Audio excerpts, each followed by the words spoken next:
como lo primero es agradecer y que nos dediquéis vuestro tiempo, pues somos pues pocos pero buenos, como suele pasar en estos lugares. Y casi en un artificio de círculo perfecto, a un día solo de tener el tercer aniversario de la fundación del Ateneo Libertario de Eduardo de Guzmán, pues vamos a hablar de lo que es específicamente libertario. Es decir, hoy venimos a hablar de la ideología odiada, hoy venimos a hablar de anarquismo. Y para ello pues hemos traído a Alfredo. Y Alfredo es uno de esos militantes, casi se puede decir, que lleva más años aquí que el reloj. Es decir, efectivamente, él odiará que diga que es un militante histórico, pero por suerte o por desgracia lo es. Y es un militante de muchos años en la también infausta y terrible y sobre todo incomprendida y vilipendiada Federación Anarquista Ibérica. ¿Y esto de la Federación Anarquista Ibérica dentro del mundo anarquista qué es? Bueno, pues allá cuando se ve que la Revolución Soviética a los de la bandera negra no nos termina de salir bien, nos damos cuenta de, bueno, pues dos tendencias, y en una de esas dos tendencias unos señores rusos, Volin y demás, dicen, no, aquí hay que imitar el sistema bolchevique y hay que montarnos una organización que sea como la suya, pero en anarquista. Y otros dicen, no, hombre, no, si se trata justamente de no ser bolcheviques, caray, son los llamados sintesistas. Y bueno, pues una serie de dimes y diretes, pues aparecerá entre otros muchos sitios, la FAI aquí, en el 27, la FAI en Italia, y junto con ellas pues una federación de escala internacional que pretende agrupar no al Partido Revolucionario, no a la vanguardia, de la que abominan, sino lo que podríamos llamar grupos de agitación, es decir, individuos ideológicamente conscientes que trabajan para difundir lo que, bueno, pues desde nuestros tatarabuelos, esos que llamaban simplemente la idea, es decir, aquello de el ni Dios, ni amo, ni patria. Y específicamente, hoy Alfredo nos va a hablar pues de eso que se suele olvidar, y ahora que está tan de moda revisar la transición, pues del papel del mundo libertario precisamente en la transición. Con la gran ventaja de que mientras que otros escriben libros sobre ellos, Alfredo nos puede decir directamente lo que pasó porque estuvo allí. También por suerte y por desgracia. Sí. Bueno, pues salud. Buenas presentaciones que hace Pablo, de verdad, no me merezco ni la mitad. Otro detalle importante. Tenemos material que podéis consultar, que debéis consultar a la salida del teatro. Bueno, sí, eso sí, estos son los minutos de publicidad. Efectivamente. Tenemos, por supuesto, el Tierra y Libertad. Gran periódico. El gran periódico de la FAI de toda la vida. Bueno, es un periódico increíble. Además, ahora mismo, por desgracia, es el periódico anarquista en lengua castellana o española más antiguo. Eso es una pena, porque había más, pero ahora mismo el más antiguo es Tierra y Libertad. Eso por una parte. Por otra parte, tenemos los materiales de la editorial Antorcha. Sí, correcto. Ahí tenemos algo que ver. Y, por supuesto, la revista Germinal. La revista Germinal, también tenemos algo que ver. Que recomendamos encarecidamente que consultéis todos. De eso luego hablamos, pero es que yo quería empezar de una manera que no tiene nada que ver con esto. No tiene nada que ver. Bueno, tiene que ver con la Ateneo. Con Eduardo Guzmán. Es que tanto Darío como Nacho me comentaron, como yo conocía a Eduardo Guzmán, pues que dijera algo sobre él. Entonces, claro, hombre, para mí Eduardo pues era un personaje entrañable. Era mayor que yo, fíjate. Vamos, incluso era mayor que mi padre. Yo le conozco a través de mi padre. Entonces, Eduardo él es de un pueblo que se llama Villada, de aquí de la provincia de Palencia. Por eso me imagino que le habéis puesto el nombre del Ateneo, porque creo que él en Palencia capital estuvo poco, si es que estuvo más allá de 2 o 3 días. Entonces, Eduardo, bueno, hay que decir que ideológicamente, lo que es ideológicamente con él, pues no hablábamos de muchos detalles porque sabíamos perfectamente que no nos íbamos a entender y entonces pues lo obviamos. Pero Eduardo es un personaje a reivindicar, no quizá desde un punto de vista anarquista. Bueno, pues porque él con el anarquismo tenía una relación un poco colateral. Sí fue afiliado a la CNT e incluso en la guerra, me imagino que esto lo sabéis, la CNT le encargó dirigir un diario que se hacía en Madrid, que se llama Castilla Libre. He visto que la cabecera la tenéis por ahí en algún sitio reproducida, que es un diario que durante un tiempo fue diario de la FAI. Y yo le decía a él, si tú has estado en la FAI, no, hombre, no es que fuera diario de la FAI, es que en el momento de la guerra, los comunistas, que tenían bastante poder, como sabéis, pues dijeron que no podía haber una organización en una ciudad que tuviera 2 diarios. Y entonces, en ese momento, la CNT en Madrid tenía el diario CNT y el diario Castilla Libre. Y entonces los compañeros dijeron, fácil, pues a partir de ahora Castilla Libre va a ser órgano de la FAI y ya está. Seguía siendo todo igual, es más, ponía órgano de la Federación Regional de Grupos Anarquistas del Centro, pero en la cabecera, que lo podéis ver ahí en ese cartel, seguía poniendo CNT.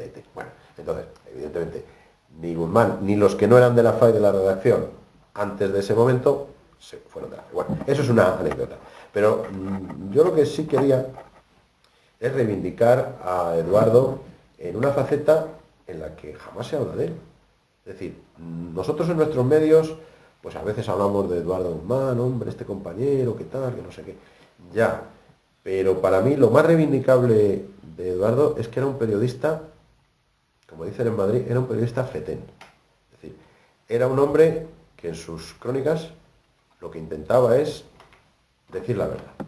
Él, en la época de la Segunda República, él trabajó en un diario curioso que se llamaba La Tierra, curioso porque el director y editor era un republicano de estos que casi llegaba al anarquismo, Salvador Cánovas Cervantes.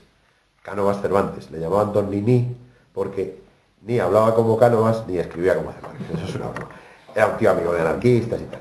Y entonces Eduardo estuvo en su periódico, en La Tierra. Y Eduardo en la República se hizo muy conocido por 2 reportajes que hizo diciendo la verdad. Uno fue todo el tema de Hildegard, esta chica que su madre crió para que fuera una especie de monstruo de la naturaleza, al final la asesinó, la propia madre, y el otro reportaje sobre Casasviejas, es decir, un crimen del gobierno de la República. Y fue Eduardo el que fue allí y escribió unas cosas muy duras. Es decir, no era un periodista como son ahora todos los periodistas, y si hay algún periodista en la sala que me perdonen, yo también he tenido que trabajar de periodista en alguna ocasión. Los periodistas están, en fin, no se venden, se alquilan al que mejor les paga. Entonces, Eduardo para mí es reivindicable como un gran periodista en el sentido de que era un hombre que en sus crónicas intentaba decir la verdad para que la gente supiera lo que está pasando, no lo que el poder quiere que la gente sepa, ¿no? Bueno, quería decir eso. Aparte, el trato con él fue siempre extraordinario.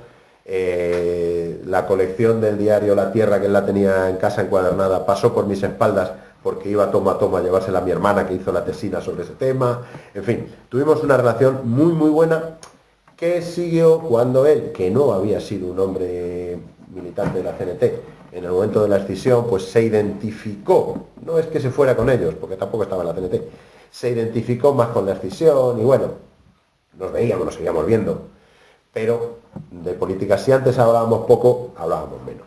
Pero vamos, me hace gracia, me hace ilusión que alguien se acuerde de Eduardo Guzmán y que el Ateneo este pues se llame así, ¿no? Pues para mí es una cosa bonita, oye. ¿Qué hacemos escribir novelas de vaqueros?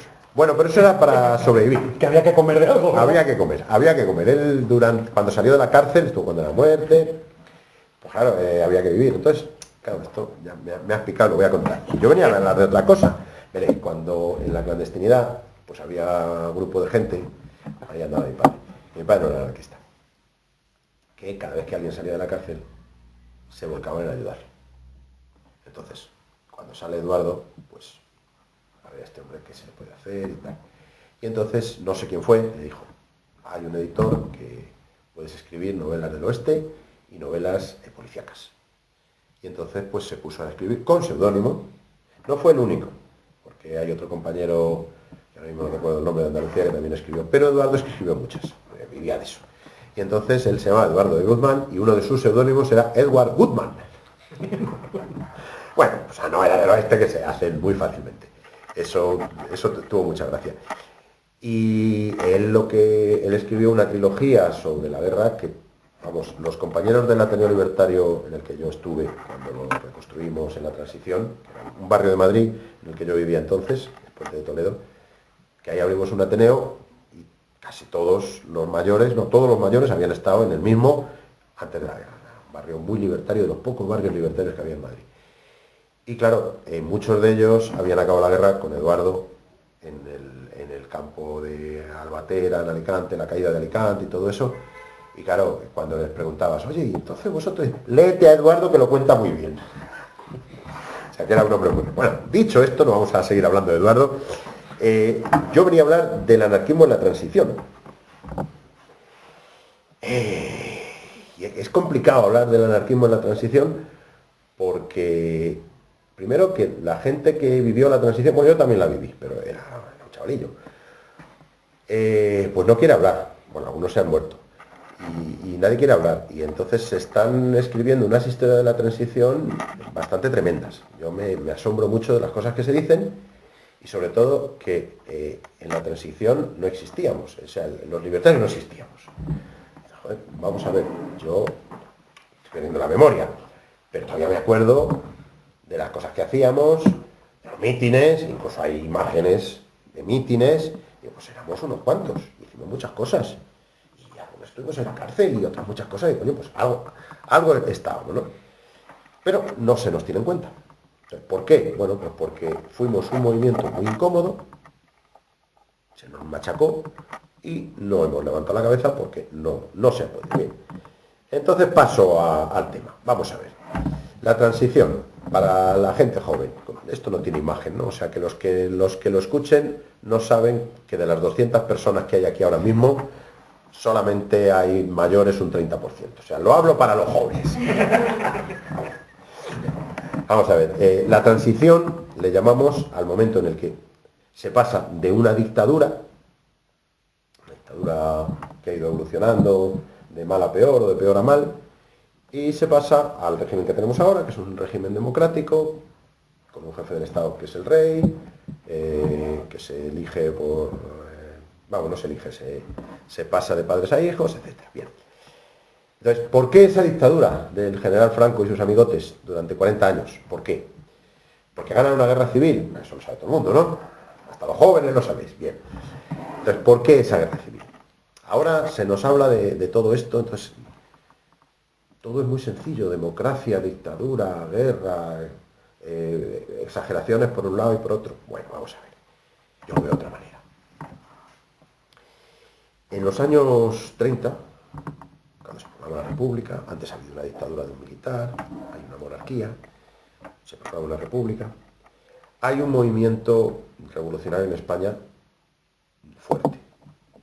Es un movimiento que tiene su comienzo, precisamente el año que viene, hará 150 años.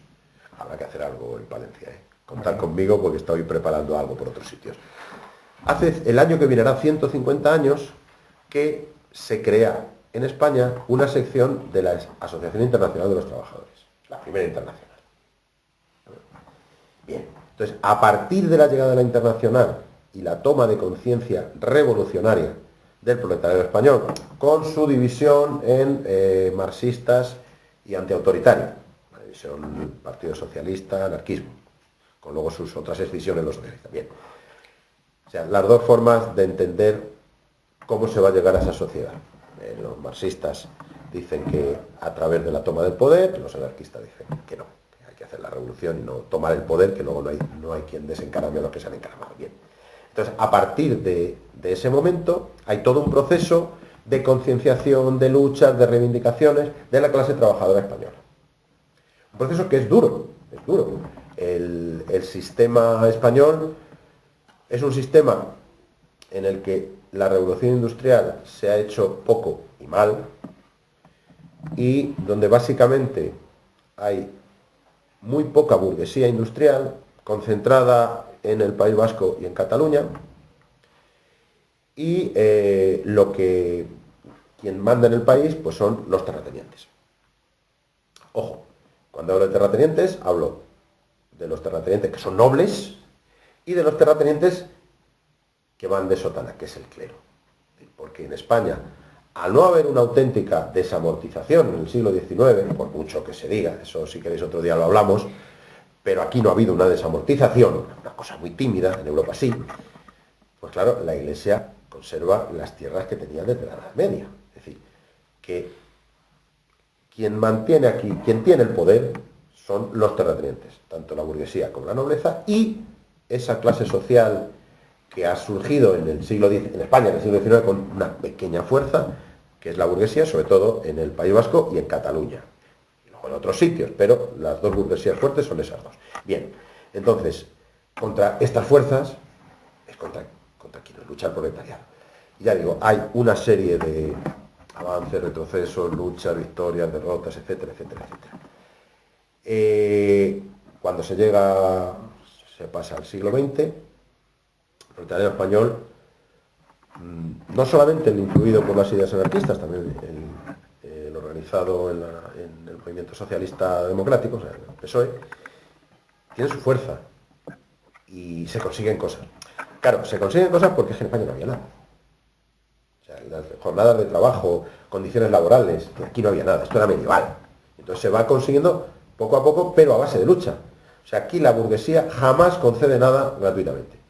Cuesta mucho de conseguir. Lo que pasa es que eso es una dinámica de lucha que hace que la lucha continúe, Bien. Hay un momento, ya al principio del siglo XX, que si nos centramos en la lucha de los sindicatos de influencia libertaria, organizados desde 1910 con el nombre de Confederación Nacional del Trabajo, CNT, que suena, ¿no? Eso suena, de eso sabéis lo que hablamos. Pues con sus luchas de acción directa consiguen una serie de cosas de la clase trabajadora importantes. Cosas que la burguesía, claro, no tiene ni la nobleza ni el clero, tiene no le hace ninguna gracia ir perdiendo. La situación política en el país, de luchas, pide un cambio político. El rey entonces permite a un generalote dar un golpe de Estado, se hace una dictadura, el generalote Primo de Rivera, para frenar esas luchas de la clase trabajadora que están consiguiendo cosas. Bien, durante un tiempo hay esa dictadura, que no tiene más apoyos que de la extrema derecha, la nobleza y el clero. La burguesía no apoya, porque la burguesía no es tonta y sabe que eso va a cubrir un periodo muy corto y que no se va a arreglar las cosas. No va a arreglar la situación social una dictadura. Bien. La dictadura se cae, surge un régimen, bueno, más o menos democrático, que da paso a un régimen más democrático, que es la República, que la República no es otra cosa que decir, vamos a intentar hacer reformas sociales para que la revolución no sea necesaria. Es decir, la clase trabajadora está preparándose y luchando por una revolución porque está en unas condiciones malas y lo que quiere es estar bien. Para eso tiene que quitar a la burguesía, a la nobleza, todos sus privilegios.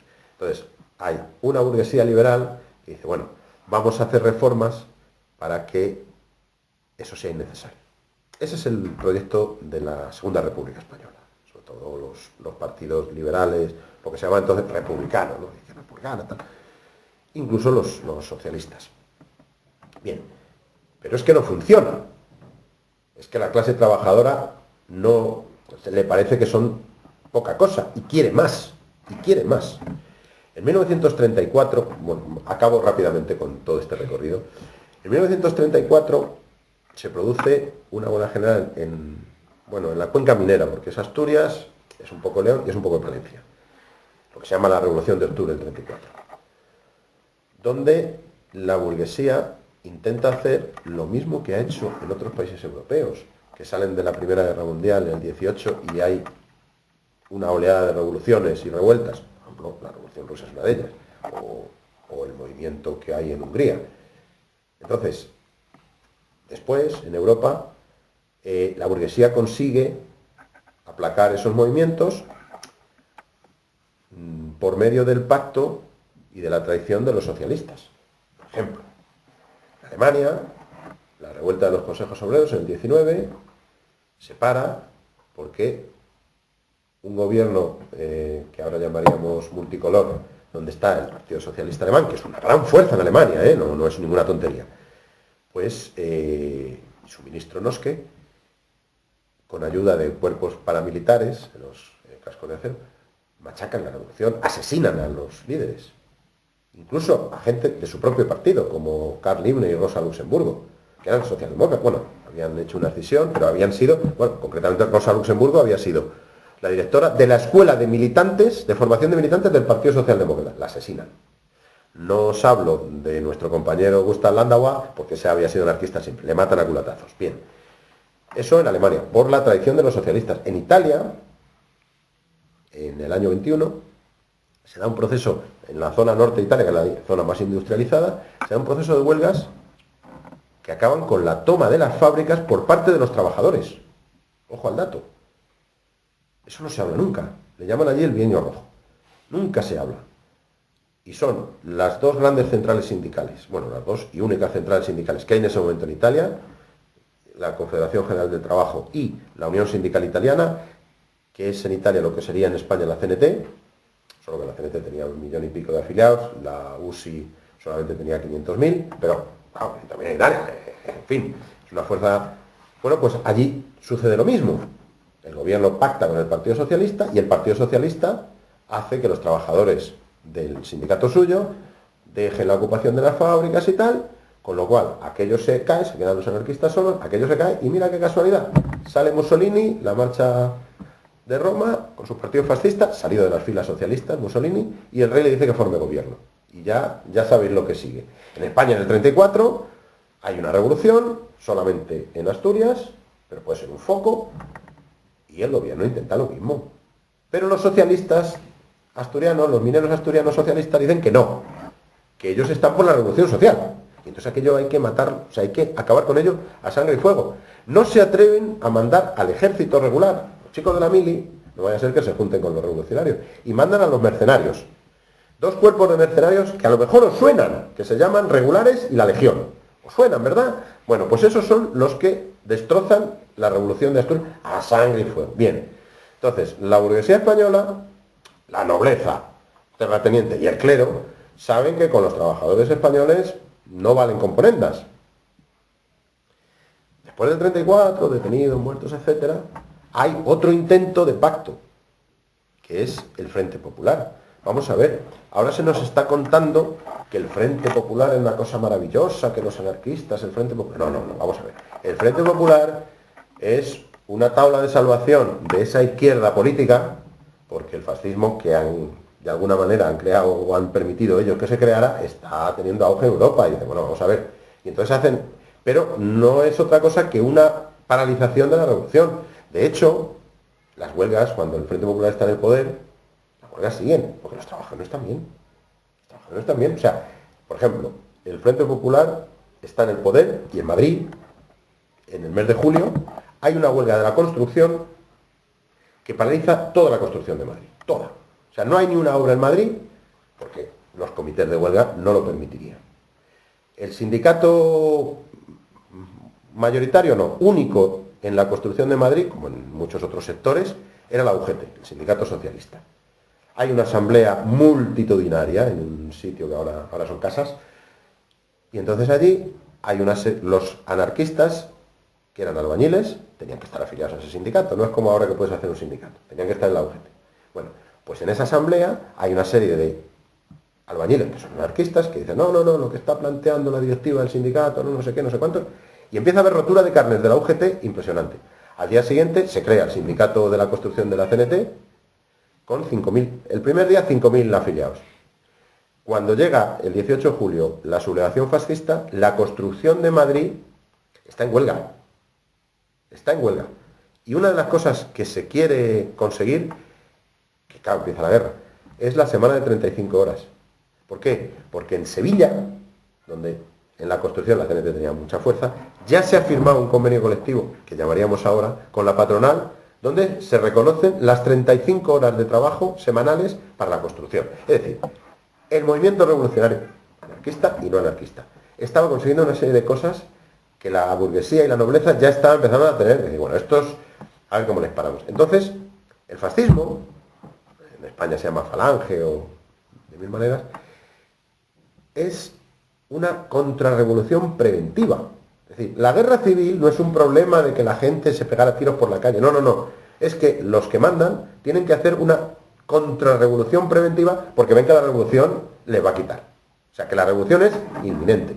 De hecho, si habéis estudiado un poco la historia de la CNT y tal, en mayo del 36, en el congreso de la CNT que se celebra en la ciudad de Zaragoza, pues ya uno de los acuerdos, un dictamen, es cómo organizar la sociedad, el dictamen del comunismo libertario.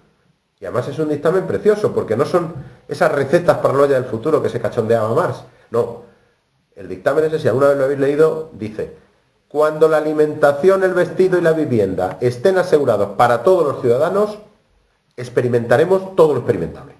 Es decir, van a lo concreto, es decir, alimentación, vestido y vivienda, cuando tengamos eso todos, entonces vamos a experimentar cómo hacemos esto, cómo hacemos lo otro. O sea, claro, es una cosa seria, ¿no? Porque aquello no lo hacen intelectualillos que viven del cuento, no, lo hacen obreros, que también son intelectuales, pero son obreros, saben lo que trabajan. Bien. Entonces, ese es el clima que provoca el golpe militar, aplaudido por toda la burguesía, aunque sean medio de izquierdas, y eso es lo que tiene a Franco durante 40 años. Bien. Pero eso tiene fecha de caducidad. Se pensaba al principio que por coyuntura podía haberse acabado antes, pero claro, ten en cuenta que después de la Segunda Guerra Mundial, pues hay una situación que se llama de Guerra Fría, que es un enfrentamiento sordo entre el bloque comunista de Estado, o sea, los bolcheviques, la Unión Soviética, y el bloque capitalista. Bueno, y entonces Franco ahí sabe jugar sus cartas, como siempre, porque es un tauro de las cartas, y juega el bastión del anticomunismo y tal, y Occidente, pues, bueno, pues le deja ahí. Hay manifestaciones contra Franco y tal, pero todo el mundo le deja. O sea, se ayuda al régimen. Pero no solamente le ayudan los capitalistas, ojo. En los años, que se me ha olvidado, porque la memoria me falla mucho. Es un amigo alemán que tengo que se llama Alzheimer. Pues hay unos años en los que, en el franquismo, hay una huelga de la cuenca minera asturiana, hombre, los mineros otra vez. Entonces, la fuente de energía básica en España era el carbón. Entonces, si Franco no tenía carbón, pues tenía muchos problemas, muchos problemas. Y entonces, ¿cómo consigue Franco el carbón? Pensaréis, pues nada, los americanos, los ingleses, los belgas, los que tienen carbón. No, esta vez no, los polacos, que son comunistas, los polacos, con el beneplácito del tío Stalin, los polacos. O sea, que a Franco le ayudaban de muchas maneras. Bien. Yo he traído no sé, no lo leo. Bueno, vale. Entonces, la situación en el franquismo, de un poco de apoyo, aunque aparentemente no, de Franco, pues también hace que la burguesía en España empiece a tener su buen momento. Es la época que llaman del desarrollismo. Eso que han llamado autarquía, es decir, que España no necesita de las industrias de fuera, eso es una gran mentira, lo dicen los economistas, no lo digo yo, eso nunca funcionó. Que se necesitan materias primas e industria de fuera, pero también es verdad que en España se empiezan a fabricar cosas, pues claro, el franquismo ha supuesto un parón en las reivindicaciones obreras, un parón en los derechos de los trabajadores, mientras que en Europa, después de la Segunda Guerra Mundial y acabar con el fascismo, pues la clase trabajadora ha tenido un incremento en sus reivindicaciones, vale, que están pactadas, tal, pero no se ha vuelto a la esclavitud, como prácticamente aquí. Entonces, ¿eso qué supone? Bueno, supone que los sueldos en España son muy bajitos. Y como son muy bajitos, el producto que se fabrica aquí es más barato que el que se hace en Francia. Y eso lo hace competitivo, claro. Entonces, ese es el momento, y luego las ayudas del Estado a la industria. Es el momento en que la burguesía empieza a hacerse fuerte. Claro, entre que la burguesía empieza a hacerse fuerte y que la nobleza, terrateniente, bueno, y el clero, se dan cuenta de que es que esto de Franco, cuando se acabe, tenemos que tener un repuesto. ¿Qué hacemos? ¿Otra vez la guerra? Y entonces se empieza a plantear el relevo. Oficialmente, o sea, yo recuerdo, era yo muy pequeño, que decían, y después de Franco, decían los franquistas, ¿y después de Franco qué? Después de Franco, las instituciones. Sí, las instituciones. Las instituciones que vais a ir creando, efectivamente. Entonces, el relevo de Franco va a ser la monarquía. ¿Por qué la monarquía? Bueno, pues porque le viene bien, pacta con el rey que tocaba ser rey, que no reine él, que reine su hijo, Juan Carlos, le trae aquí, el padre no viene, no puede venir, le educan en los principios del movimiento, en vez de ir a una universidad, va a una academia militar, bueno, no, va a 3 academias militares, la Academia del Aire, la del Mar y la de Tierra. Ese era nuestro rey Juan Carlos, esa era su formación. Su hijo ya ha ido a otros sitios. Bueno, entonces, bueno, se plantea en muchos foros, sobre todo, pues ya digo, la gente que tiene los poderes terratenientes y burguesía, pues que hay que buscar un relevo. Un relevo que no sea traumático, y un relevo que, como decía Lampedusa, cambie todo para que todo siga igual. O sea, ellos no quieren bajarse del burro. No quieren. Y entonces empieza a haber una oposición interior que tiene su gracia porque a ellos no les molestan nunca. Los nobles dicen que, bueno, que ellos son monárquicos, y entonces que lo que diga la monarquía y tal, porque saben perfectamente que esa monarquía, el apoyo se lo van a dar ellos y que va a hacer ese cambio democrático, en fin, cambiar un poco las estructuras. La burguesía dice, mira, nosotros tenemos el dinero y esto lo vamos a cambiar. Bien. Y el clero, el clero. El clero que tienen en España tenía y tiene un poder enorme. Claro, el clero también juega dos barajas. La jerarquía sigue siendo el apoyo del franquismo, Franco entra en la catedral bajo palio, le dan la comunión así con disfrazados de opereta, todos y tal, pero luego tiene unos curas, llamábamos entonces curas obreros, que están con el pueblo, que tal, que no sé qué, bien, para jugar a dos barajas. Y lo consiguen. Lo consiguen porque, como sabéis, después del cambio y tal, la Iglesia sigue teniendo el mismo poder, sigue teniendo las mismas tierras que nadie sabe las que son, incluso con el gobierno del PP, con el tema de las inmatriculaciones, cosas que no eran suyas, ahora son suyas. Y nadie lo toca, nadie lo toca. Ni siquiera estos partidos que han salido ahora, que tal, que si podemos, que si no podemos. Rascad un poquito y veréis que el tema de la religión no lo tocan, intocable. Igual que el PC no lo tocaba, intocable, eso no se mueve. Bueno, me estoy yendo por los cerros de Úbeda y son las 7. Bien. A ver. Bueno, vamos a ver. El anarquismo en la clandestinidad. Vamos a centrarnos un poco. Cuando se sale de la guerra con una represión horrorosa, cárcel y fusilamientos, pasan los años y, lo digo para los jóvenes, la guerra se acaba en el 39. Y en los años 60, al que no le han fusilado y ha estado 20 años seguidos en la cárcel, pues sale de la cárcel. Alguno ha salido, ha vuelto a entrar, como mucho 27 años de cárcel. El compañero que yo más años he conocido de cárcel. Entonces, ¿qué es lo que ha sucedido en España en los años 60? Bueno, pues que el movimiento libertario, que se estructuró básicamente en torno a la CNT y con la estructura de la CNT, comités, federaciones regionales, etcétera, ha sido desmantelado constantemente.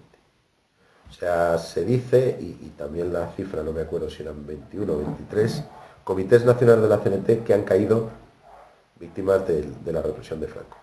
Claro, un comité nacional de la CNT que ahora se llama confederal. Pues un comité nacional de la CNT no es el secretariado, es el secretariado y los comités regionales.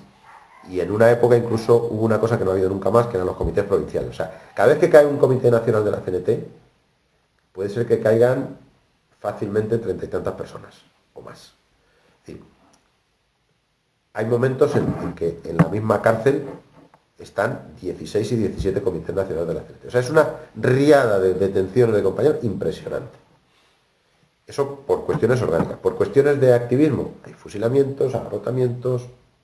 El último, Maquis, muere en el 63, acribillado a balazos, 63. Y ya digo, cuando en los años 60 los más mayores que se habían chupado todos esos años de cárcel empiezan a salir, claro, lo que hay en la calle, ya el anarquismo que hay no se parece mucho a lo que ellos han vivido. El movimiento sindical, a partir de los años 50 es imposible organizar sindicatos clandestinos. Es imposible porque enseguida es detenido todo el mundo. La policía está por todas partes, no se puede. Entonces, pero ni la CNT ni la UGT, ni siquiera un sindicato que se llama, existe todavía, sindicato, el STV, Solidaridad de Trabajadores Vascos, que es un sindicato cristiano, afecto al PNV, que la burguesía del PNV les ayudaba y tal, tampoco se pueden organizar, imposible. Lo único que se pueden organizar son las hermandades obreras de Acción Católica, que es el clero, son los jesuitas los que lo montan, que no es un sindicato, porque aquí solo hay un sindicato, el vertical, el de Franco, pero son organizaciones que están toleradas, pues claro, en la Iglesia. De ahí van a surgir muchísima gente que luego ha tenido que ver en los grupos de izquierdas. Bien, y tanto la gente de la CNT como la gente de la UGT, claro, se dan cuenta de que ese esquema no funciona. No puede funcionar porque se les pilla enseguida. Entonces, a principios de los años 60, en una huelga, otra vez en la minería, surge una manera de organizarse totalmente diferente. Totalmente diferente. Es lo que los rusos llaman un soviet, un consejo, se llama en castellano, pero aquí le llaman comisión. Son las comisiones obreras. Ojo, nada que ver con lo que luego habéis conocido. Las comisiones obreras son unos comités que se montan en los talleres o en los pozos. El primero se monta en un pozo de una mina, donde se delega en una serie de compañeros que llevan la coordinación, pero no hay una estructura permanente. No hay una estructura. Sino que eso enseguida se puede disolver para evitar las infiltraciones policiales y sobre todo las detenciones. Entonces es un movimiento que recorre la clase trabajadora de una forma impresionante. Cuando se crean esas comisiones obreras, que ni siquiera se llamaban comisiones obreras con mayúscula, vamos, yo eso era un niño, sí, había nacido, pero era muy pequeñito, eso sí que me lo han contado. Entonces, ¿qué pasa? Bueno, pues que los socialistas, que tampoco que fueran muchos, y los anarquistas, no es que estén aplaudiendo el movimiento ese, es que están en ese movimiento, es que son los que lo han creado. También gente que está en esas organizaciones católicas, hay que decirlo. El Partido Comunista de España, pues en un primer momento, y eso lo podemos ver en los documentos, lo critica. Dice que eso es un entreguismo, que no sé qué. Luego hay un cambio de táctica en el Partido Comunista, y entonces lo que hacen es meterse ahí y se lo quedan, porque se lo han quedado, como sabéis. Bien, pero en un primer momento eso es un movimiento bastante libertario, ¿no? Bastante libertario. Bien. La militancia libertaria, que al principio está en eso, pues, bueno, se encuentra con gente que llega al anarquismo, pero llega al anarquismo desde un camino que nunca se había llegado al anarquismo, que es desde el camino de los hijos de una cierta burguesía liberal, sobre todo una cierta burguesía liberal que manda a sus hijos a la universidad. Entonces, en los años 60, y no solo de España, es en toda Europa, bueno, y en los Estados Unidos, hay una componente de estudiantil que es de izquierda, que supera los planteamientos liberales de sus padres, ¿no? Bueno, el momento más álgido es mayo del 68 en París, pero hay movimientos de estudiantes de izquierda en todas partes. Y aquí en España se da un hecho muy curioso porque al anarquismo en España, un gran país anarquista, una cosa, una tradición, pero nunca había una componente estudiantil que abrazara el anarquismo. ¿Por qué? Porque a la universidad iban los hijos de la gente poderosa que no se iban a hacer anarquistas, salvo algún caso muy particular. Pero claro, en los años 60 empieza a haber pues hijos de la burguesía, porque luego ya a la universidad vamos todos, pero al principio de los 60 el que va a la universidad tiene padres que se lo pueden permitir, que se meten en organizaciones de izquierdas, tanto el anarquismo como otras. Entonces, esa primera convivencia entre los anarquistas obreros y los anarquistas estudiantes, esa primera convivencia, que yo no he conocido, esa primera convivencia encaja muy bien. Encaja muy bien. Lo digo porque luego voy a decir otra cosa. Bueno, vamos a ir deprisita porque está. Vamos a ver, sabéis que el 20 de diciembre el presidente del gobierno, Franco, era jefe del Estado y además era presidente del gobierno, tenía los dos cargos. Bien, pero en 1972 el cargo de presidente del gobierno lo dio al que había sido hasta ese momento vicepresidente, un almirante de la Armada, Carrero Blanco, sector duro del franquismo, y la gente del régimen, los más recalcitrantes, decían, bueno, Franco ha puesto a Carrero, que además ha sido jefe de los servicios de información del franquismo, que es un auténtico hijo de su madre, Con lo cual, cuando Franco se muera, este es un duro y esto sigue. Están todos tan contentitos, la gente de extrema derecha, contentísimos. Bueno, quizá los que tenían el poder real del país, nobleza y burguesía, no estaban tan contentos, pues decían, esto pues ahí mal. Y luego la Iglesia, ¿qué decía la Iglesia de Carrero Blanco? Pues esa es la gran pregunta que yo no puedo responderos. Carrero Blanco estaba en las garras del Opus Dei. No vamos a hablar del Opus Dei, pues eso sí lo sabéis. Y un poco en las garras de los jesuitas. Todas las mañanas iba a comulgar a la iglesia de los jesuitas.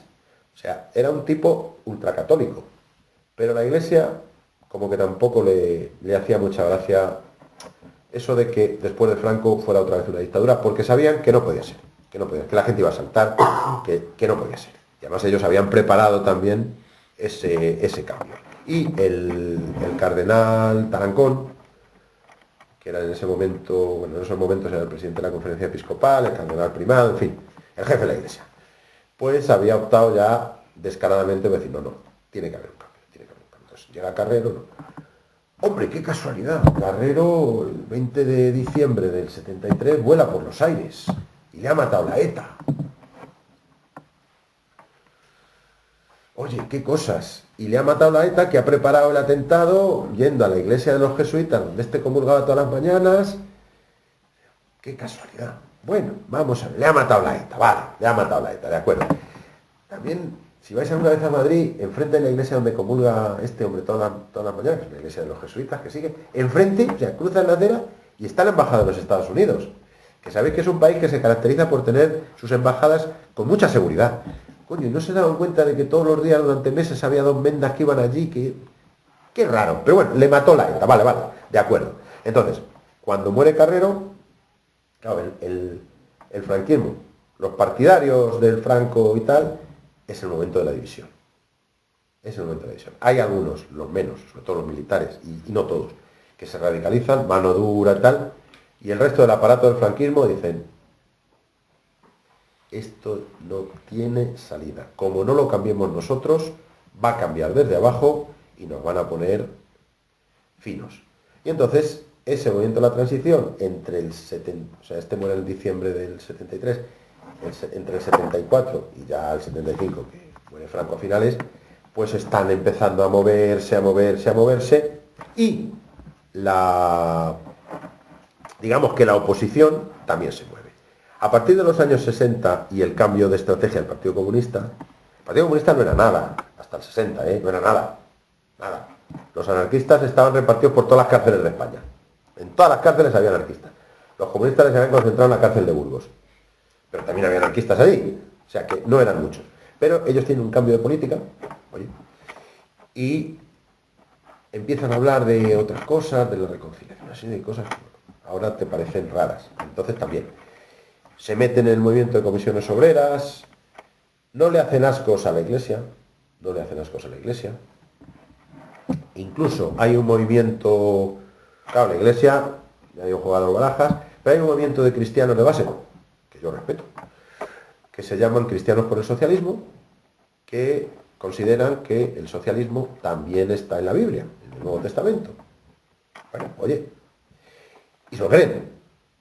Y funciona así. Yo he conocido a algunos en la clandestinidad. Bueno, ellos muy clandestinos no eran. Pero bueno, y era buena gente. O sea, que gente de la que se cree, como comunistas que he conocido, que gente que la gente que se cree lo que piensa, le respeto muchísimo. Bueno, pues esta gente de cristianos por el socialismo, mira tú por dónde el Partido Comunista cambia no sé qué en sus estatutos y al final todos estos tienen su militancia política en el PC. Es decir, todos los de cristianos por el socialismo se afilian automáticamente al PC. Tanto es así que no sé si es congreso o pleno ampliado del Comité Central del PC, todavía en la clandestinidad, una de las resoluciones es que dan la bienvenida a estos cristianos y que ya iba siendo hora de que tal y cual. Y dice, ¿cómo están cambiando las cosas? Vale.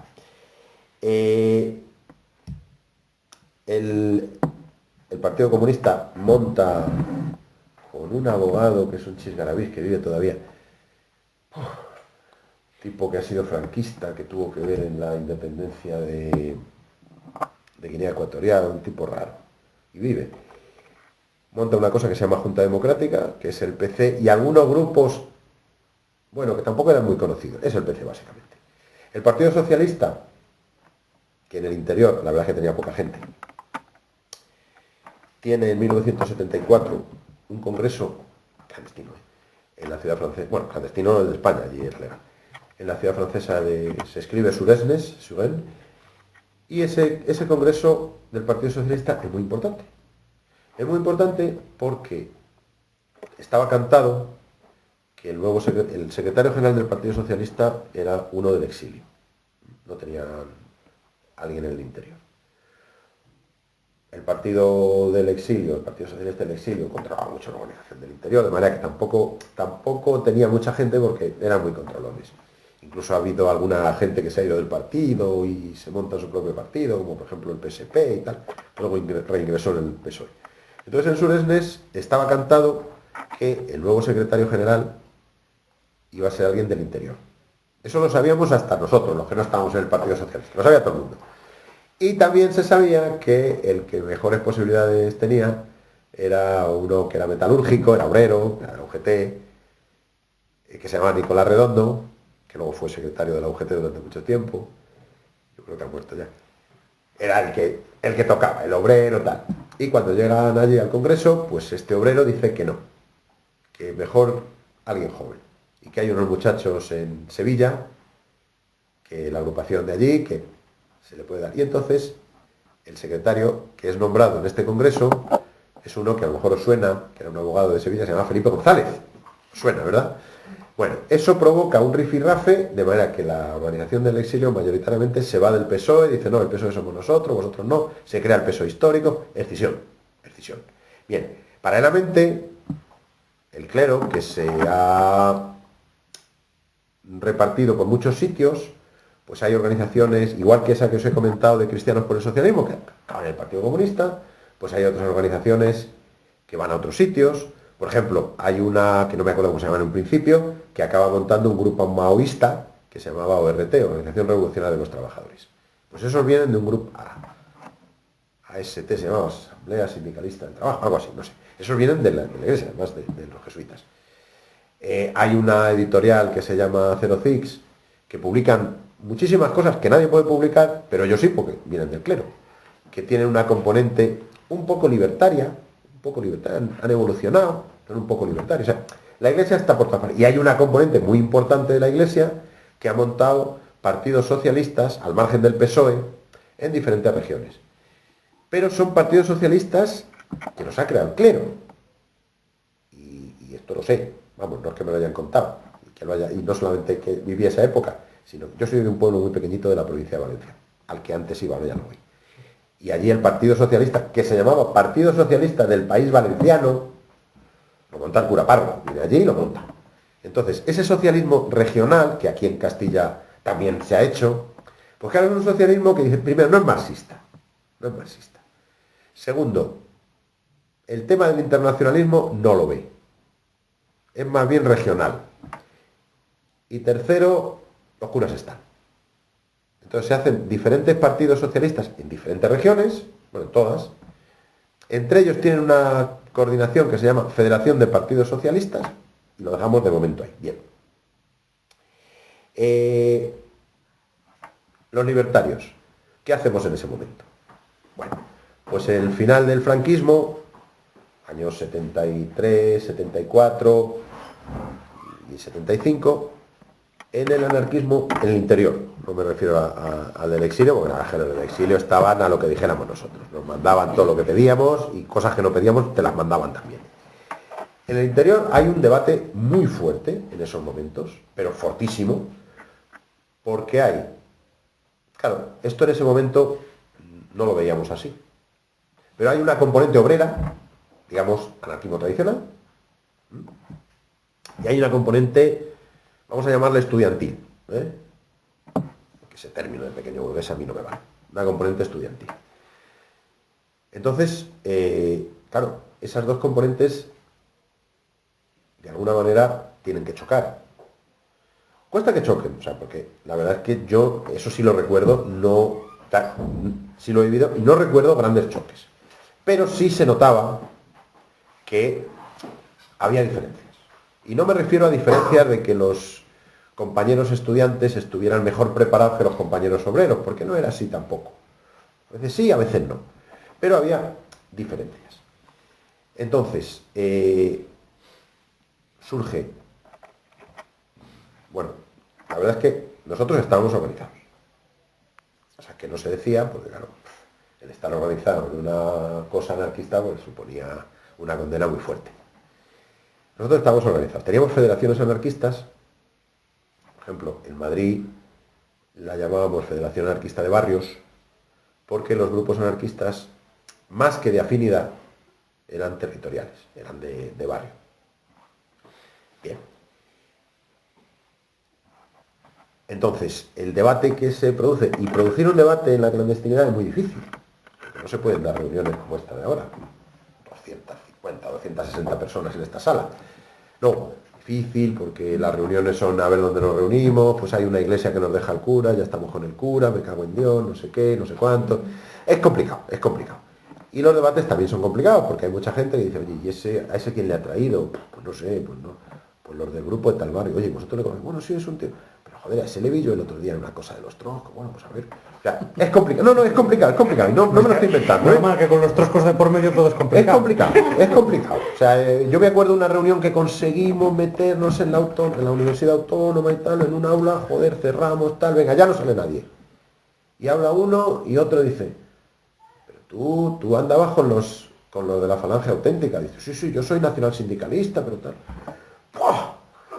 Ahora hay que abrir la puerta y que se vaya porque si no le vamos a echar por la ventana. Bueno, o sea, era complicado, de verdad, era muy complicado. Entonces, estos debates que aquí contamos, pues puede ser una cosa, bueno, no, montar un debate era complicado. Pero bueno, el debate será largo, pesado. Entonces, ¿qué es lo que estamos debatiendo antes de la muerte de Franco? Pues lo que estamos debatiendo es el futuro del anarquismo organizado. Entonces se dan dos corrientes. Una corriente dice, los que están en comisiones, que sigan en comisiones, los que no están en comisiones, que se metan en comisiones, y vamos a intentar tener dentro de comisiones un canal de propaganda, plantear en las luchas, que se estaban llevando muchas, y se llevaban por medio de comisiones porque era más, era lo que en ese momento estaba extendido. Vamos a intentar en las asambleas y tal, llevar la lucha con postulados libertarios, que se pueden conseguir mejores cosas, y después todos sabíamos que Franco se iba a morir, tarde o temprano, pues ya estaba Palmariles, y que cuando se moría Franco iba a haber un cambio. O sea, Carrero lo habían matado, esto está cantando. Nos va a costar más o menos, más palos o menos palos, más cárcel o menos cárcel, pero esto tiene las horas contadas. En eso es lo único que no nos equivocamos. Entonces, el debate era ese. Una parte decía, vamos a entrar en comisiones, los que no estamos, los que estáis, seguís, y desde comisiones vamos a plantear nuestras cosas libertarias.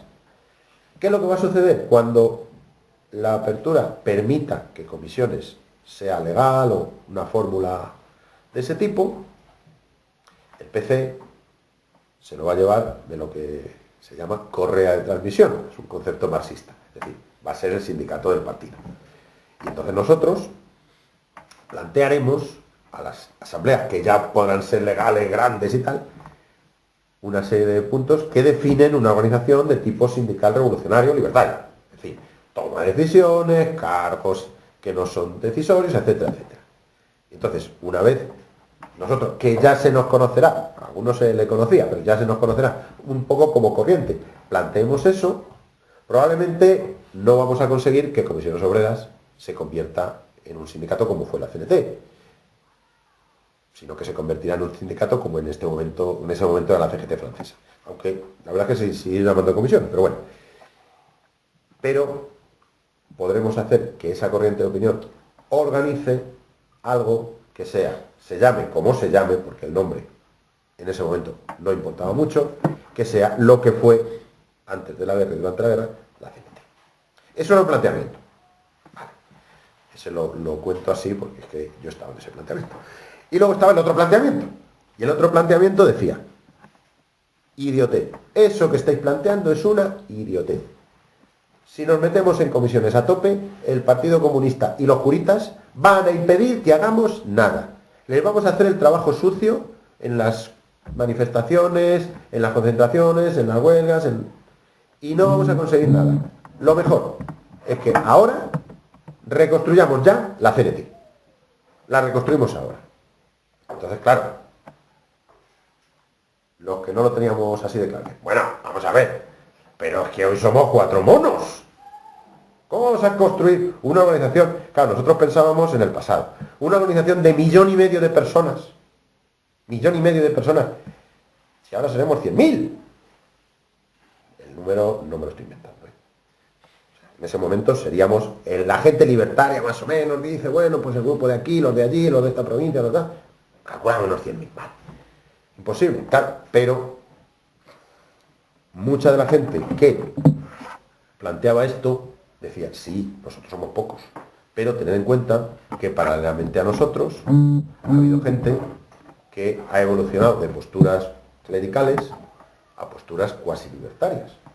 Esto que os he hablado de Zero Six, que, aparte de la editorial, tiene un enorme movimiento con, digamos que secciones en todas partes, que sí estaban un poco en el movimiento obrero, en comisiones y en cosas suyas de curas o de menos curas, y que si nosotros creamos la CNT, ellos van a venir. Y si ellos vienen, la dinámica libertaria de funcionamiento de la CNT les hará más y más libertarios. Qué historia tan bonita, ¿verdad? Claro, cuando tú tienes 14 años, unas ganas de que esto vuelva a ser la repera, y unos compañeros con una solvencia impresionante. Yo solo voy a decir un nombre, uno solo de los que plantean eso, Juan Gómez Casas. Claro, Juan Gómez Casas, que casualmente también amigo de mi padre, me conoce desde pequeñito. Cuando yo empecé a despuntar, lo primero que hizo mi padre es llamar, Juanito, mi hijo está con vosotros. El papá, esas cosas por teléfono se dice, va, toma por culo. Bueno, mi padre era un republicano así. Es decir, cuando una persona como esa está, él y todo su grupo, él estaba en un grupo que se llamaba Grupo Anselmo Lorenzo. Pues todo su grupo habla con los jóvenes, porque ellos estaban, oye, no, pero es total, esta gente vendrá con nosotros. Claro, luego, el exilio. Ya os he dicho antes que el exilio nos mandaba todo lo que le pedíamos y muchas cosas que no le pedíamos. En el grupo en el que yo estaba al principio, pues a mí me encargaron hablar con ellos, con unos contactos, bueno, cosas también de Juan Gómez Casas y tal. Yo escribía cartas a un sitio, a un nombre que yo no sabía si ese señor existía o no existía, pero resulta que sí existía. Yo le decía, compañero, ¿qué tal? Que no sé qué.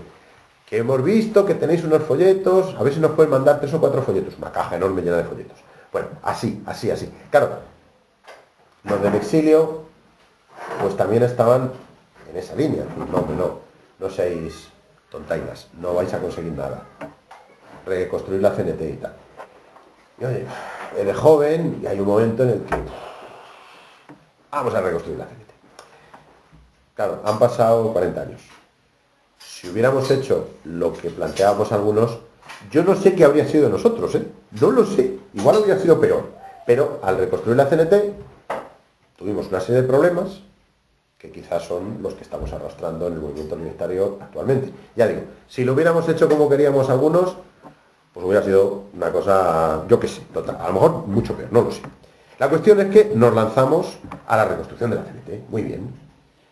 Y esas dos componentes que os decía que tenía el movimiento libertario, los obreros y los estudiantes, estamos en ese lío. Bueno, hay una tercera, que empieza a ser cada vez más importante, hay una tercera categoría, que son, y en esa categoría me encuadro yo, los obreros que estudiábamos. Porque claro, en ese momento, bueno, ya llevábamos años, pues mis hermanos que son mayores también estudiaron. Ahí en España, a finales de los 60, pues ya los hijos de los trabajadores, que además estamos trabajando, podemos entrar en la universidad, y entramos. Y algunos hasta acabamos la carrera y todo, no te lo pierdas.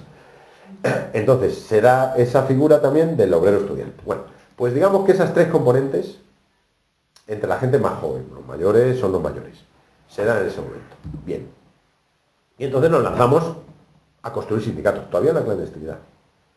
pero nos utilizamos como estructura, porque claro, esas federaciones de grupos que os he comentado, eran unas federaciones que funcionaban en las ciudades y algunas veces a nivel provincial o regional, pero realmente nunca tuvimos la intención de hacer una federación con relaciones de ámbito nacional, porque eso significaba caídas, detenciones y de todo.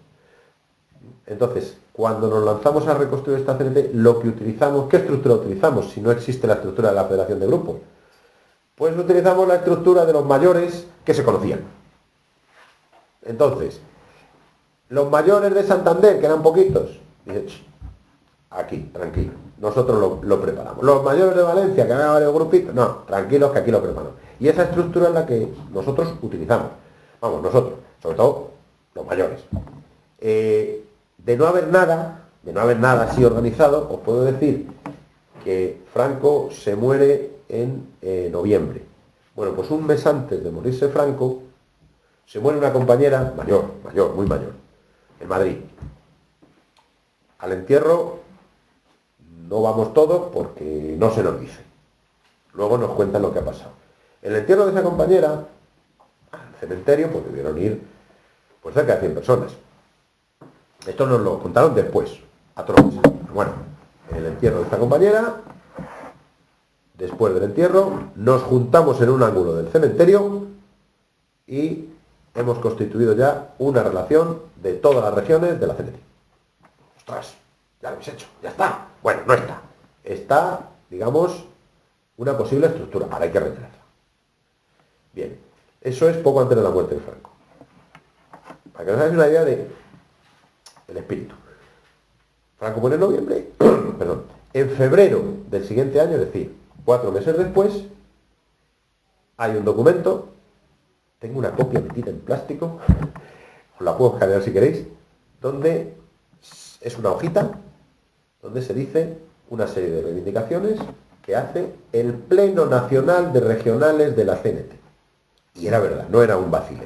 Se había constituido ya por todas partes. Es decir, es un momento que estábamos deseando. Bueno, joder, cuando cuando Franco se murió, yo acababa de cumplir los 16 años. ¡Buah! Un ímpetu que no veas. Y la gente, y como todo el mundo tenía ganas de... como locos, vale. Reconstruimos. Como sabéis, el franquismo se acaba, la transición, una serie de cosas. A ver si soy capaz de seguir un guión. Oh, muy bien. Bueno, ¿qué es lo que sucede con el movimiento libertario y con esta CNT que se acaba de crear? Caramba, pues que somos más de los que pensábamos. Somos más de los que pensábamos. O sea, se empieza a repartir el carnet. Bueno, primero teníamos uno que aquello no era un carnet, eso era una broma. Luego ya tenemos un carnet que vienen tus datos y tal, que además dijimos, el carnet funcionaba, pero cuando se legaliza la CNT, o sea, el carnet, teníamos la cartulina, pero no poníamos nada. Y entonces cuando se legaliza la CNT, que se consiguió la legalización en junio de 1977, entonces ya se dijo, el que tenga el carnet, que lo rellene. Pero por si acaso esto vuelve para atrás, en la fecha de ingreso que todo el mundo ponga junio del 77. Bueno, entonces, cuando luego cambiamos a un carnet que no habréis conocido, que era como un librito, sí. Lo tienes. Bueno, pues cuando cambiamos ese carnet, se dan cifras, y entonces es una cifra que a mí me gusta recordar, porque no es mentira. Se dijeron más, pero no es mentira. Se reparten alrededor de 400.000 carnets. O sea, digamos que en el año 78, hay 400.000 personas, arriba abajo, que han cogido el carnet de la ciudad. Y os digo que al final del franquismo, bueno, digo yo 100.000, bueno, quizá un poco más, pero... O sea, que ha habido un incremento de gente impresionante, impresionante. ¿Qué pasa? Hombre, que los ideales libertarios molan, que hemos salido de una dictadura y que aparte de que la gente quiere el voto, tal, pero se dan cuenta de que no se va a ningún lado. Que el partido más radical y tal, que es el Partido Comunista, se vende, vamos, miserablemente, y que lo de la CNT mola. Y que además hay un pasado.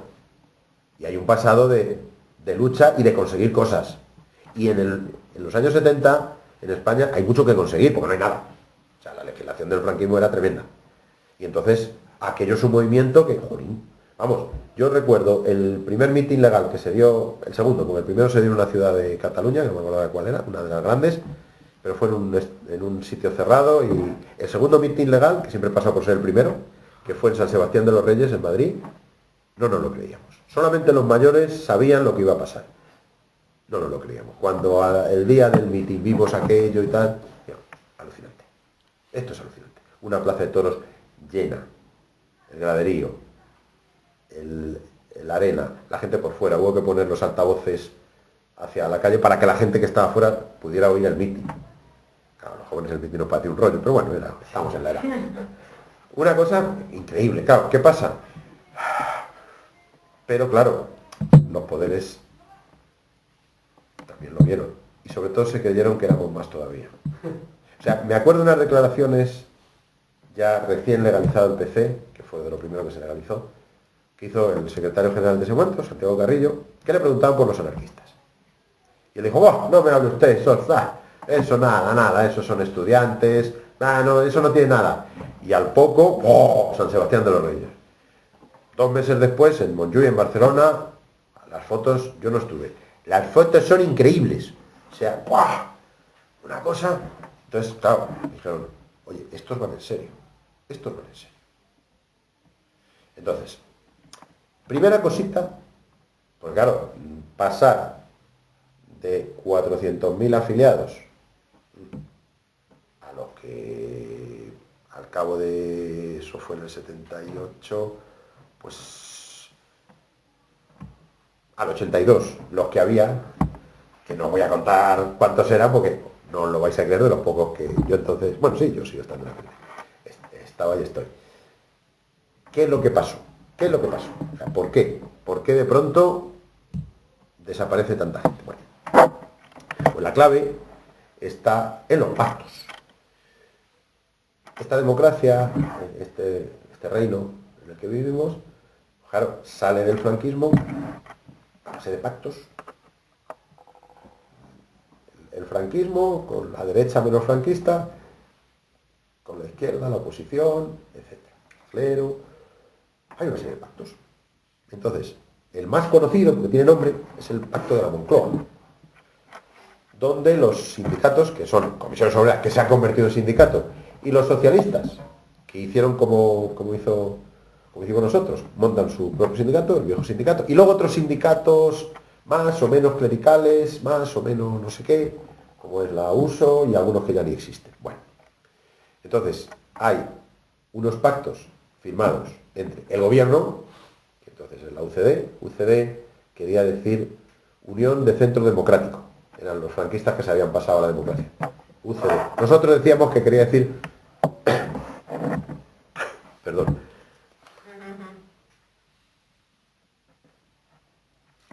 Es que llevo unos días con la voz. Nosotros decíamos que eso quería decir Unión de Cómplices de la Dictadura. Bueno. Entonces, se juntan el gobierno, los sindicatos y la patronal, y hacen una serie de pactos que es en lo que estamos ahora. Es decir, uno de esos pactos que es el que nos sigue afectando. En España, a diferencia de su historia y a diferencia del resto de Europa, los aumentos salariales los fija el gobierno. Es decir, a partir de los pactos de la Moncloa, es una cosa que hemos vivido, pues todos los años el gobierno fija el índice del IPC, el índice de precios al consumo. Entonces, es un porcentaje. Y ese porcentaje es el techo de los aumentos salariales en los convenios colectivos.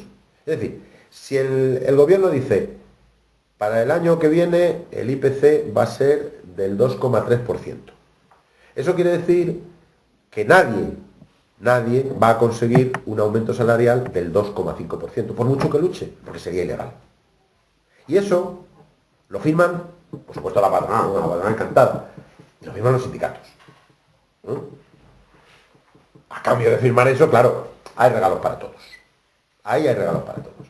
Está el modelo de representación sindical, que es el que tenemos, que es el mismo que había con Franco, solo que ampliado, mejorado y O sea, el de Primo de Rivera.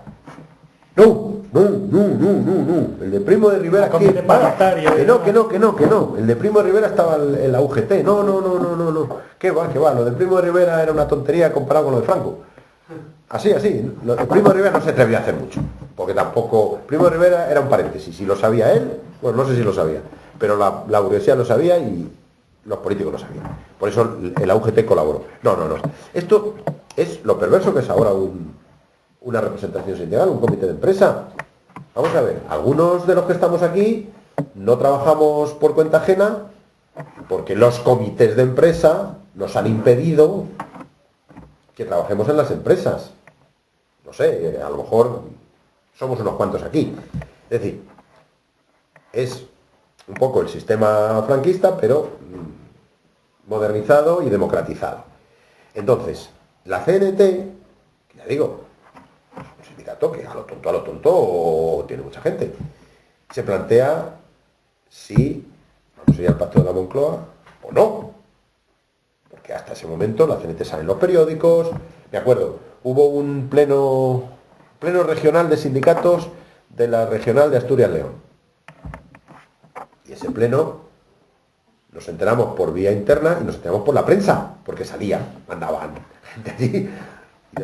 Reunidos los sindicatos, en los periódicos que se hacían en Madrid salían cosas. Incluso el diario ABC, que era un diario muy monárquico, tenía un dibujante y sacó una vez un dibujo del secretario general de la CNT. O sea, no para ridiculizar, un dibujo, no era una caricatura. Es decir, que la CNT tenía cancha. Claro, ¿por qué no se firma el pacto de la Moncloa? Pues porque en la CNT las cosas se deciden por mayoría. Y entonces cuando en pleno se ve aquello, se dice que no. Aunque hay gente que dice que sí, pero se dice que no. Entonces no se firma. No firmar el pacto de la Moncloa es el principio del fin. ¿Por qué? Porque está claro, los poderes dicen, bueno, estos de la CNT no han querido meterse en el pesebre este. Pues entonces a por ellos. Pero claro, a por ellos ¿cómo? Como en las dictaduras, no, estamos en democracia. Estamos en democracia. Entonces, primer asunto, una provocacióncita. Por ejemplo, una manifestación de la CNT en Barcelona. Bueno, primero, otra provocación. Hay una reunión internacional anarquista en Barcelona y entonces la policía irrumpe y detiene a todo el mundo, incluyendo el compañero que entonces era secretario de Internacional, un compañero italiano. Todos detenidos. Detenido, una reunión de la FA y no sé qué, no sé cuánto. Bueno, parece que eso no funciona porque luego los caros, ¿no? Todo el mundo sale enseguida. Bueno, pues vamos a provocar un poquito más. Entonces hay una manifestación en Barcelona, que está legalizada, más contra la carestía de la vida. Y mira tú, mientras que la manifestación va en un sitio, un grupo de anarquistas, todos afiliados a la CNT, porque entonces todo el anarquismo estaba afiliado a la CNT, lanzan unos cócteles molotov en un local, en una sala de fiestas, unos cócteles molotov. Una cosa, no sé si sabemos, imaginar, es un poco más grande que esto, con gasolina, ácido sulfúrico, un trapo. Oye, esto que estoy diciendo, si luego lo colgáis va a ser de apología. No. Pues espera que lo rematamos, que seguramente con jabón de la lavadora suelto para que pegue. No, qué va. Esas cosas yo nunca las he hecho. No, yo lo leí en un libro también. Nada. Se le ponía un trapo envuelto, o sea, un trapo empapado en alcohol con un tapón, quemabas el trapo, lo tirabas y cuando el cristal se rompía, pues claro, todo ardía. Más que cóctel molotov era una botella incendiaria. Bueno, es lo mismo. Entonces, ellos lanzan unas botellas de estas en una zona de la sala de fiestas y la sala de fiestas ¡bum! Arde, las columnas que eran de hormigón vuelan, tal, y mueren 4 trabajadores de mantenimiento que estaban dentro. Evidentemente, alguien ha hecho explotar dinamita. Las botellas de estas, vamos, ni la puerta de mi casa se quema. Casualmente, los 4 trabajadores de mantenimiento eran afiliados, 3 eran afiliados a la CNT, porque la CNT tenía mucha gente afiliada. Entonces, ¿cuál es el comportamiento de los medios de comunicación? Han sido los anarquistas. Eso es una cosa de la CNT. Y quítate el muerto. Quítate el muerto cuando los periódicos, estos diarios democráticos, El País y otros, pues ya no te hacen caso. No, esto es así, tal. Eso fue, o sea, esto se llamaba, el sitio se llamaba Escala. Además, los dueños, unos falangistas, en fin, todo un mosaico de cosas que encajadas dicen, madre mía, cómo nos la prepararon. Y caímos porque no hubo más remedio que caer. Los chicos estos que lanzaron la botella, ahora uno de ellos dice que ellos no lanzaron la botella, que realmente es mentira, porque hubo un provocador y tal, pero yo no sé si lanzaron la botella o no lanzaron la botella, eso no lo sé, porque yo realmente no veo. Habría que preguntarle a Roberto Conesa. Habría que preguntar, se ha muerto. Bueno, pues para siempre que se puede ir a la tumba y echar una meada. Eso sí, pero cuidado que ahora hace frío y te puedes coger una cistitis. Pero la cosa es que Roberto Conesa era el supercomisario de la época. Sí, pero con esa no tuvo nada que ver esto, porque estaba en Madrid y esto fue en Madrid. Era uno de los el lacayo directo de ese insigne demócrata llamado Martín Villa. Eso, Martín Villa es el que orquesta todo esto, porque es un ministro del Honor del Congreso. Martín Villa es el ministro del Interior y además no se corta, y en la televisión que le preguntan por los terroristas. Y bueno, para mí lo que me interesa ahora, lo que más me preocupa es el movimiento libertario, porque él, cuyo padre ferroviario había estado afiliado a la CNT antes de la guerra. La CNT tenía mucha afiliación. Su padre, o sea, él fue educado en escuelas de la Falange. Él conocía esto, sabía de lo que iba. Y aparte tenía amiguitos, el gobernador civil de Barcelona también tenía algún amiguito que había estado en el movimiento libertario. Historia fea, bueno, que eso no entra ahora. La cuestión es que a partir de la sala Escala, es el principio del fin, hay mucha gente que se asusta, deja el carnet. Y además, hay una cosa que no sé si es peor, que es que hay ley del silencio. Es decir, no volvemos a salir en la prensa. Nunca más, nunca más. Es raro que salgamos. Os voy a contar una cosa, para que veáis un poco el detalle. Detienen a unos compañeros, que pasan a disposición judicial y luego van a la cárcel. Vale. Era un asunto sindical. Dos son de la CNT, uno es de la UGT. Bien. Entonces en la prensa, toda, la prensa diaria de Madrid, con foto de uno de ellos, dice que han sido detenidos 3 militantes de la UGT. Y dan los nombres. Toca a los compañeros. Y al día siguiente, rectificaciones. Los 3 no son de la UGT. De la UGT solo es uno. Pero no dijeron que Isabel y yo éramos de la CNT. No, eso nunca, eso nunca. Desde los años 70 es raro ver en los diarios, no creo que el diario de Palencia sea diferente, que si tú miras así en diagonal, jamás aparezcan las letras CNT y mucho menos las letras FAI. Nunca. A lo mejor me equivoco y alguna vez aparecen, pero lo normal es que no. Si tienen que hablar de la CNT o de la FAI, lo ponen completo el nombre. De manera que no te salte a la vista si está, a ver, este no me interesa. Oh, coño, ¿qué hablan de la CNT? No. O sea, es un truquito. Yo he estado de periodista alguna época. Es un truquito porque no quieren saber nada de nosotros.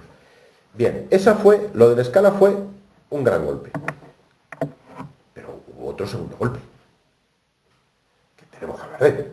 Vamos a ver. Hemos dicho que hay un componente de la Iglesia, CICS, editorial CICS, que ingresan en la CNT. Esa CNT que estamos construyendo y se dice, bueno, pues esta gente que viene de otra realidad, pero la dinámica libertaria de la CNT pues les hará ser libertarios. Ay, amigos, pues no. La dinámica de la CNT no les hizo ser libertarios. Y esta gente, que posiblemente siguieran teniendo una estructura, no lo sé porque no, pues en la CNT era un sector, a mí no me gusta llamar reformista, vamos a llamar posibilista, pero posibilista tope. Y es una gente que empieza a ver fantasmas, el fantasma del exilio FAI. Yo la verdad es que llevo en la FAI muchísimos años, vamos, desde antes de estar. El viejo tropo de que la FAI manipula todo el movimiento libertario. Pero eso se decía desde los 20. Sí, pero es que resulta que los de la FAI existíamos, sí, pero éramos pocos. Y mucha de esa gente que decía, no, de la FAI. No. Todo el que era radical le etiquetaban como FAI y ya era el demonio. Y el exilio eran todos malos. Bueno, esta gente que hacía eso eran los que venían de esa onda de Zero Six y que son los que de alguna manera, y ya nadie se acuerda de que fueron de Zero Six, en el 79, que hay un congreso, además es el primer congreso de la CNT después del congreso de Zaragoza de 1936. Que por cierto, hasta el congreso este de la Casa de Campo en Madrid, los congresos de la CNT no tenían número. No. El congreso del año tal, o el congreso de tal local, o tal.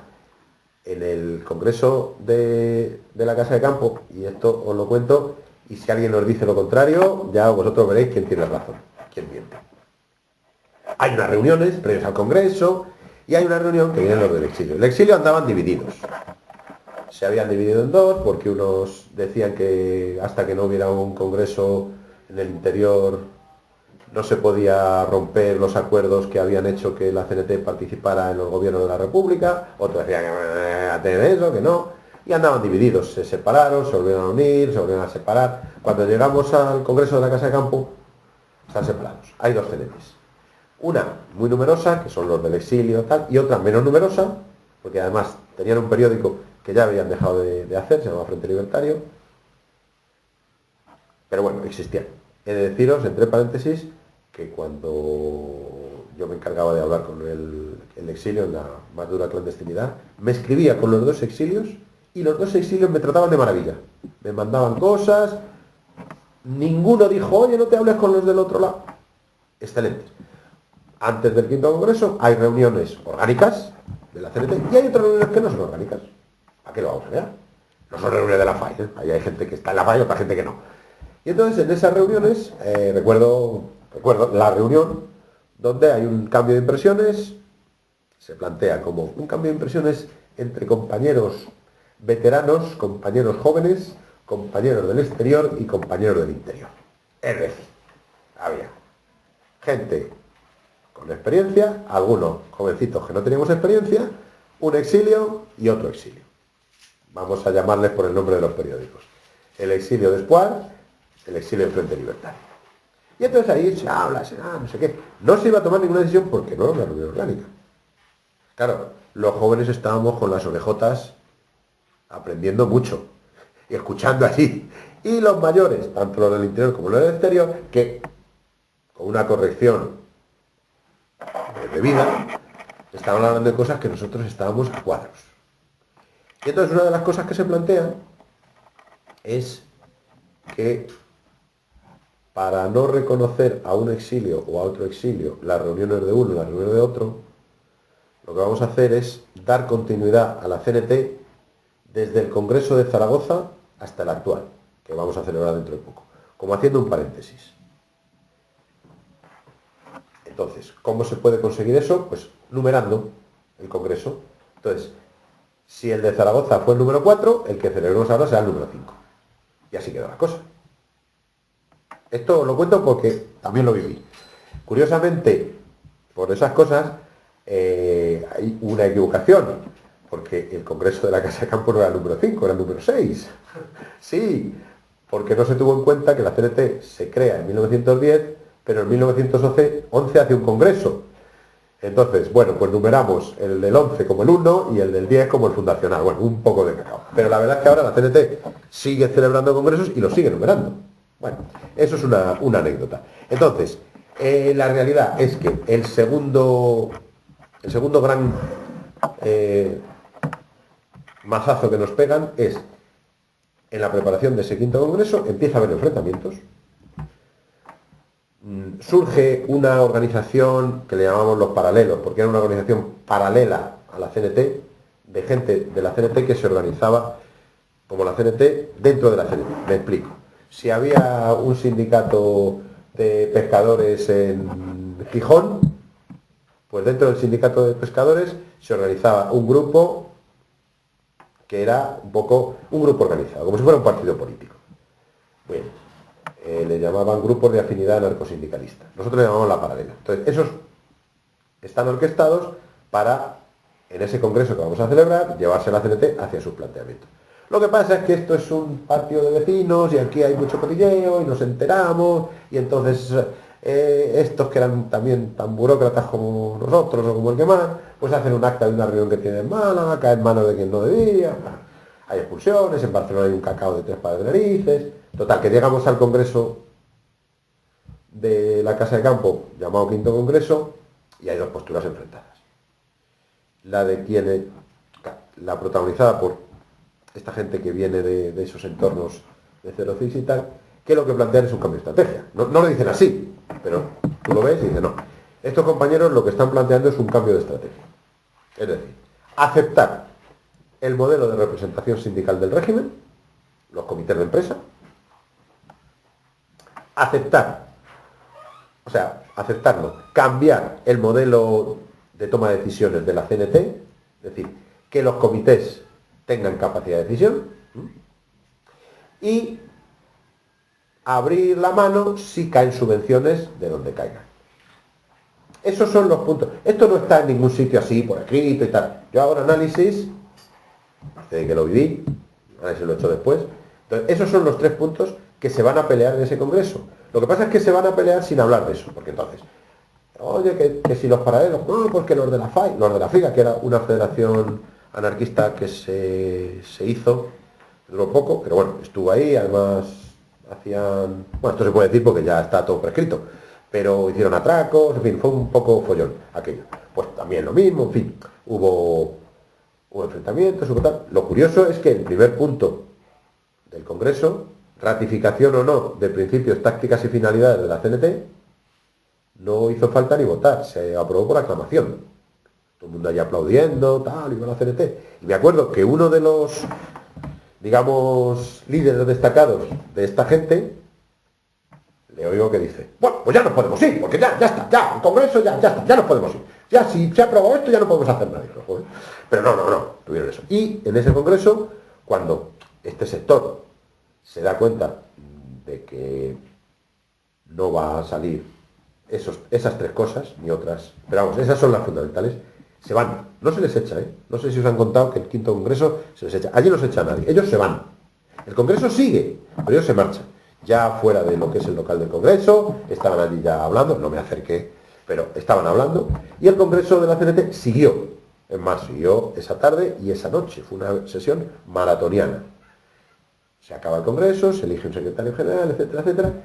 Pero claro, ya el Congreso de la CNT sale con esos que se han ido. Que luego, la mayor parte de sus sindicatos se van de la CNT, pero no se van como pasó en los años 30, en los sindicatos de oposición, no. Se van diciendo, nos vamos, pero nosotros somos la CNT, esos no. Ese es el problema. O sea, eso es una decisión, pero es más que una decisión. Es un gran problema, porque entonces hay 2 CNTs. O sea, si los periódicos no hablaban de nosotros, pues imaginaos. Claro, esa otra CNT, que además en un principio se llama CNT AIT, no quita lo de AIT, pues esa organización se presenta a elecciones sindicales. Claro, se presenta a elecciones sindicales con el nombre CNT AIT, con el emblema de la CNT, el león de Nevea y el Hércules, y que era una confusión bárbara. Entonces, ¿por qué se van con ese nombre? Bueno, primero alguien debe sugerir que así se fastidia más el cotarro. Y después porque, claro, la CNT sigue teniendo prestigio. ¿En cuántos talleres no nos han dicho los compañeros, joder, si os presentarais vosotros os votábamos todos? Ya, pero es que nosotros... Eso nos ha pasado mucho. A mí personalmente, en muchos sitios, joder, pues... Yo me acuerdo, unas compañeras de la CNT, de mi sector, de gráficas, no era un taller, era la editorial Planeta, de Barcelona, que se dieron de baja de la CNT, tres compañeras. Se dan de baja de la CNT, yo conocí a una chica, ¿qué has hecho? Dice, no, es que, mira, damos de baja para no crear lío, porque no vamos a presentar las elecciones. ¿Qué estoy diciendo? Que sí. Se dieron de baja, se presentaron las elecciones, salieron, pero la CNT allí ya nunca más. Luego no sé dónde anduvieron, se acabó la CNT. O sea, la alternativa de lucha de la CNT se acabó allí, porque ya sabéis cómo es un comité de empresa, ¿no? Yo te he votado, tú haces las cosas, ¿qué hay de lo mío? Entonces, esta gente se va de la CNT. Claro, luego el nombre, aparte de por la fama, lo conservan por otra cosa, porque hay un patrimonio histórico, es decir, hay una serie de cosas que el Estado rapiñó cuando se acabó la guerra, locales y cosas que acá ellos quieren, y por eso no se cambia el nombre, incluso los archivos depositados en Astra, ellos lo quieren. O sea, esa historia no vamos a andar, sabéis que al final Se solucionó en los tribunales, desgraciadamente, que el tribunal, los jueces dijeron que la CNT éramos nosotros, porque salimos del Congreso y todas esas cosas, y ellos tuvieron que cambiar de nombre, y ahora ya sabéis cómo se llama, no lo voy a decir yo aquí. Y bueno, pues ya digo, entre el palo que supuso lo del Scala, que fue, porque aparte de el palo que mucha gente se asustó y tal, luego os podéis imaginar lo que supone durante más de 3 años, más de 3 y más de 4, tener a una serie de compañeros presos. Eso supone un dinero para la organización. Pues claro, no les tiene que faltar de nada, como es lógico. Y a sus familias tampoco. Y hay que pagar abogados. Pero claro, luego hay mucha gente, y oye, que dicen, joder, eso que hicieron no era una cosa de la CNT, eso lo hicieron porque ellos quisieron. Ya, hombre, pero no vamos a dejarles en la estacada. Bueno, pero eso también genera un debate, oposición, tal. Luego, claro, ellos desde dentro de la cárcel, pues a lo mejor, como están allí dentro y no ven las cosas, pues empiezan a hacer comunicados y la hermana de uno y el abogado del otro. Oye, que la CNT no está haciendo nada por nosotros. Entonces hay gente que se encabrona. No estamos tan bien. En fin, crea fricciones. Por supuesto, cuando ellos han salido de la cárcel no han querido saber nada. Han estado unos años allí por la... En fin, yo eso lo comprendo. Hacen eso sí que muy bien.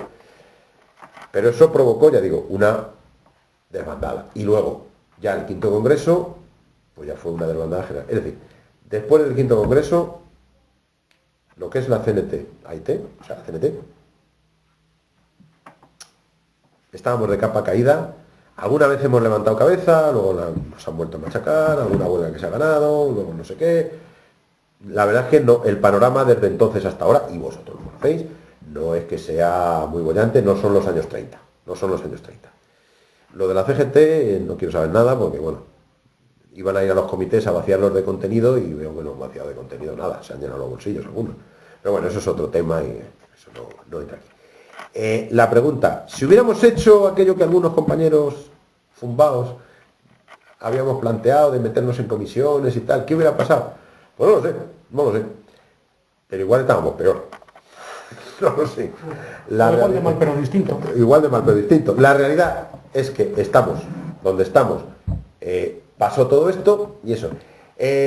¿Alternativas de futuro? Pues yo casi que mejor que hablar de eso, como llevo hablando mucho rato, Pablo, si te parece, abrimos un turno de palabra y vamos dialogando, porque es que si sigo hablando va a ser tremendo. Voy a ver un poquito de agua.